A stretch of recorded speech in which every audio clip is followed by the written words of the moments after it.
Salut vous, j'espère que vous allez bien. Tout d'abord, bonne année à tous, je vous souhaite plein de bonnes choses, plein d'amour, mais surtout la santé à vous et à vos proches.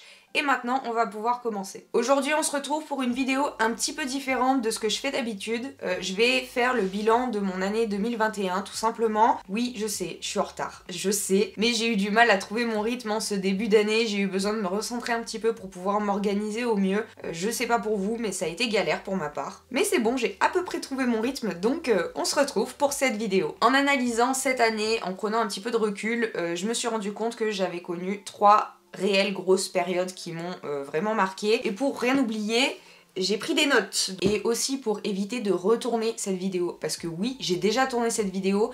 Et en fait, mon récit était totalement décousu. On comprenait absolument rien.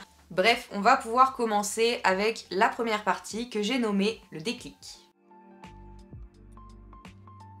Cette période a commencé dès le début de l'année 2021, j'ai pas passé de bonnes fêtes du tout. J'ai donc très mal commencé l'année pour diverses raisons. Depuis quelques temps, j'allais déjà pas bien, j'étais renfermée, je parlais peu, je me sentais pas à l'aise, j'étais pas à l'aise dans mon corps, j'étais pas à l'aise avec ce que je pensais, mon rythme de vie, etc.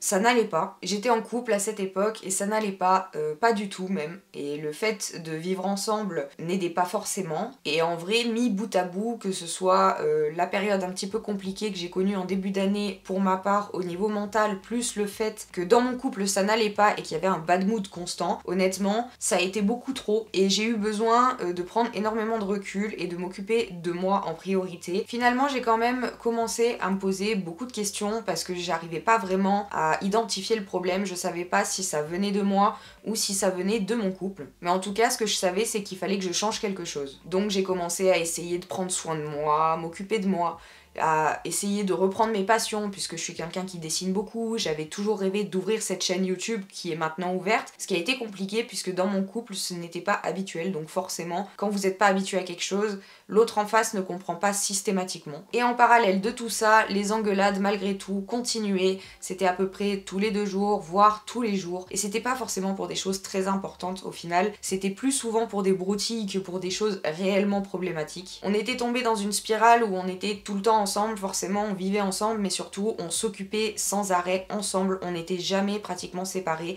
et c'est vrai qu'on a fini par s'étouffer. Au fur et à mesure, c'était de plus en plus difficile de gérer la situation, les engueulades, etc.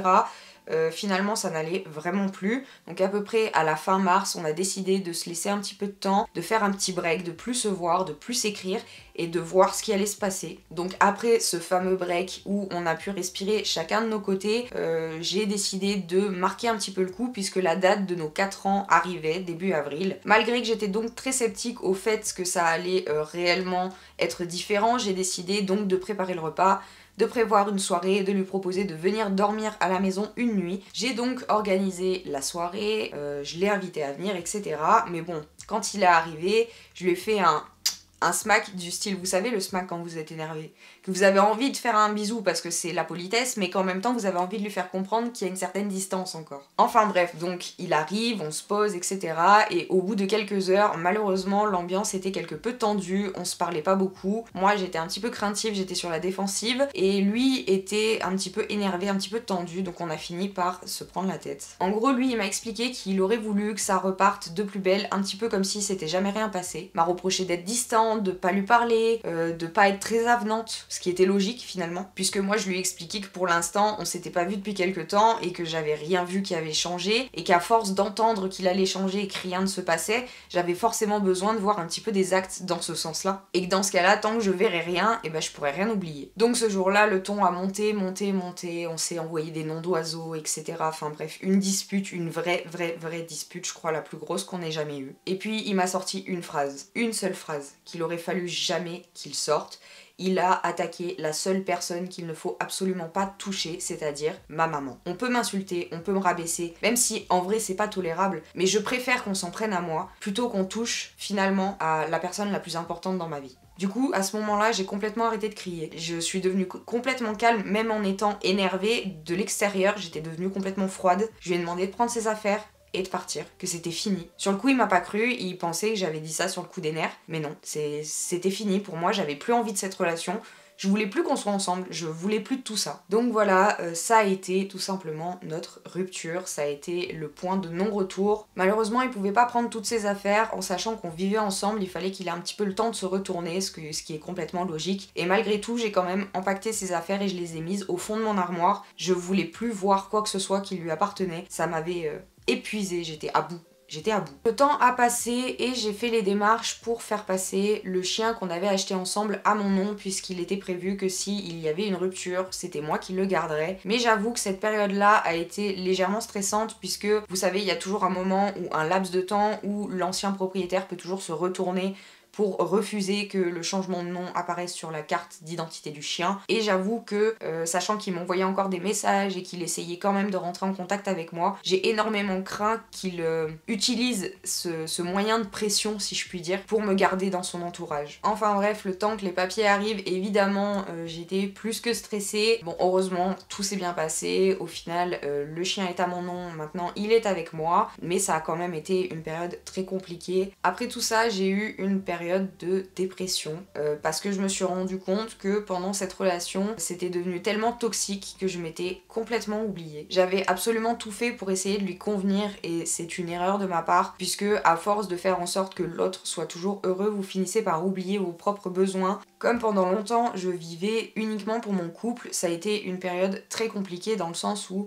il m'a fallu énormément de temps pour apprendre à m'aimer, à prendre soin de moi, à essayer de récupérer confiance en moi, prendre du temps pour moi, parce qu'au final, quand vous vivez uniquement pour votre couple, vous n'avez le temps que de ça. Vous n'avez absolument pas le temps de vous poser, prendre un bain, faire un masque, je sais pas, des choses bêtes, hein. Mais c'est vrai que j'étais tombée dans une spirale tellement infernale où j'avais trop peur que ça parte loin, ou qu'on s'embrouille, ou que au final, je m'empêchais de tout faire. Et c'est une erreur que j'ai faite, mais j'ai pas pu m'en empêcher à ce moment-là, et forcément, les impacts derrière sont beaucoup plus compliqués à gérer que la rupture en elle-même. Donc voilà, j'ai eu du mal à réapprendre à m'aimer, à réapprendre à m'occuper seule et à apprécier ma propre compagnie. J'apprends toujours, c'est pas quelque chose que vous arrivez à faire en claquant des doigts, surtout quand vous avez pris des années de mauvais plis, si je puis dire. Et c'est ainsi qu'on arrive à la fin de cette première grosse période de l'année 2021. Et on va pouvoir passer à l'autre période, un petit peu plus joyeuse.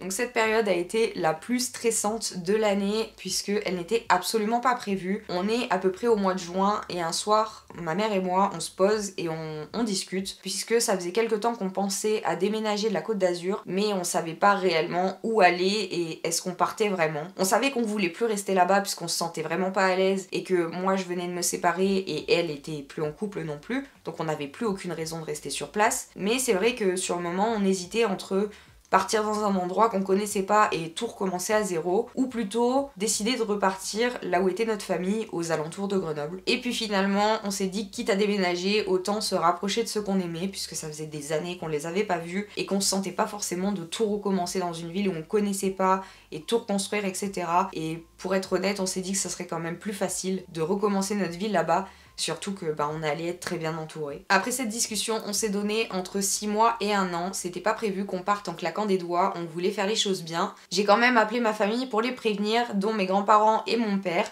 Sur le coup, ils m'ont pas trop cru, mais quand je leur ai expliqué que c'était vraiment vrai, ils étaient trop contents. Ça faisait 11 ans que j'étais partie de la région et forcément pour eux c'était la meilleure nouvelle de l'année. On leur a quand même demandé de commencer à prospecter un petit peu pour nous puisque on avait prévenu qu'on pensait venir pour début 2022. C'était vraiment pas prévu qu'on déménage en si peu de temps. Donc voilà, on a quand même fait des recherches avec ma mère. On s'est dit qu'au cas où, il valait mieux regarder quand même. Donc le temps passe et là on se retrouve début juillet et ma mère reçoit, après avoir prospecté auprès de plusieurs entreprises, une promesse d'embauche pour le 1er septembre, soit 2 mois après. Sur le moment, on s'est dit, mais quoi? C'est genre dans 2 mois? Là, j'avoue, ça a été un petit peu la panique parce qu'il nous fallait un logement, mais beaucoup plus vite que prévu.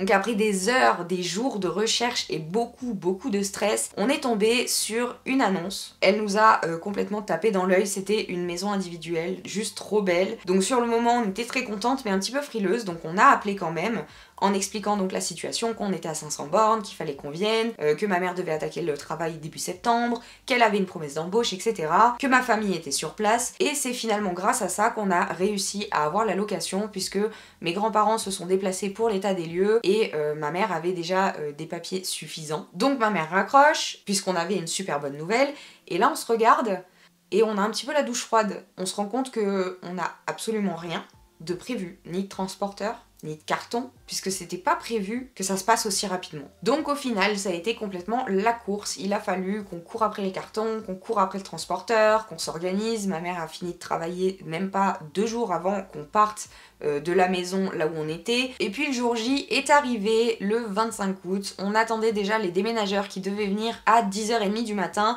puisqu'à 11h30 on devait faire l'état des lieux et rendre les clés. Donc on a mis les 2 chats dans les caisses de transport, les 2 chiens sur le balcon en attendant que l'appartement se vide. Et c'est là que je me suis rendu compte qu'on avait quand même pas mal d'affaires. C'est vraiment quand ils ont essayé de tout pousser dans le camion que je me suis dit « Ah ouais quand même !» Et puis voilà, une fois qu'ils ont tout chargé, on s'est donné l'adresse et on est parti. Donc on était 6 dans une voiture 5 places, les 2 chats étaient dans le coffre, un des chiens était sur la banquette arrière et le deuxième était à mes pieds, en sachant qu'on avait également une glacière pour la route et quelques affaires, puisqu'il n'était absolument pas certain qu'une fois qu'on allait arriver, nos affaires arriveraient le même jour. Donc il nous fallait quand même un minimum pour pouvoir dormir sur place. Après le voyage s'est très bien passé, ça a été un petit peu compliqué forcément puisque les chiens n'étaient pas habitués à voyager autant de temps. Les 2 chats ont dormi tout le trajet, donc ça s'est très bien passé. On a retrouvé mes grands-parents à la maison. Heureusement pour nous, les transporteurs sont arrivés 1 heure après, donc on a pu avoir tous nos meubles, mais ils ont terminé, il était je crois 19h ou 19h30. Enfin voilà, les transporteurs ont tout laissé en plan. Heureusement, ils nous avaient quand même dispatché un petit peu les meubles, mais tous les cartons s'étaient retrouvés dans le salon. Malgré tout, on a réussi à installer le canapé et à pouvoir dormir sur place tous ensemble. On avait les 2 chiens, les 2 chats, enfin bref, c'était un bordel. Mais c'était cool, malgré tout, on a été complètement vanné puisque ça nous a demandé énormément d'énergie. Enfin voilà, c'était tout simplement une installation, hein. Ça reste un déménagement, c'est fatigant, etc. C'est stressant. Mais voilà, notre retour dans ma région a été la période la plus ouf de l'année.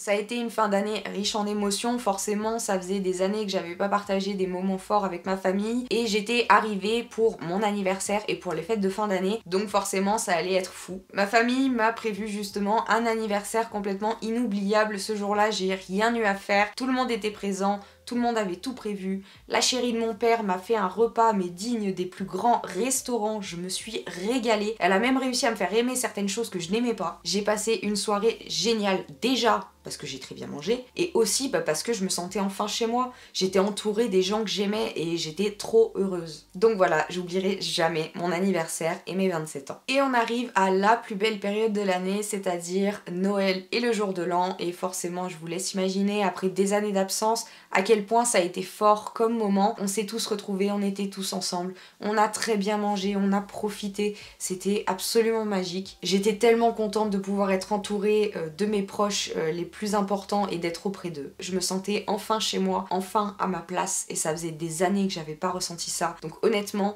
j'étais la plus heureuse du monde. Voilà pour ce bilan, j'ai eu une année très chargée émotionnellement, que ce soit négatif, positif, de la joie, du stress, enfin bref, une année qui a complètement changé ma vie. Et je suis très heureuse d'avoir vécu tout ça. Maintenant, en ce qui concerne mes bonnes résolutions, j'en ai pas vraiment parce qu'à mon sens, une bonne résolution, c'est très personnel et ce qui est bon pour moi n'est pas forcément bon pour vous. Donc ce que je retiens de cette année, on va dire plutôt, c'est surtout le fait de prendre soin de moi, de continuer sur ma lancée, d'apprendre à m'aimer et de me faire passer en premier. Au niveau des projets, évidemment que j'ai envie de continuer ma chaîne YouTube, j'espère pouvoir la développer encore plus. J'aimerais aussi réussir à exposer mes dessins, ça fait des années que je me bats pour ça, donc j'espère très fort que ça va se passer. Et le plus important pour moi, c'est que j'ai envie de profiter de mes proches et de rattraper un petit peu tout ce temps où j'étais pas là, profiter de la vie.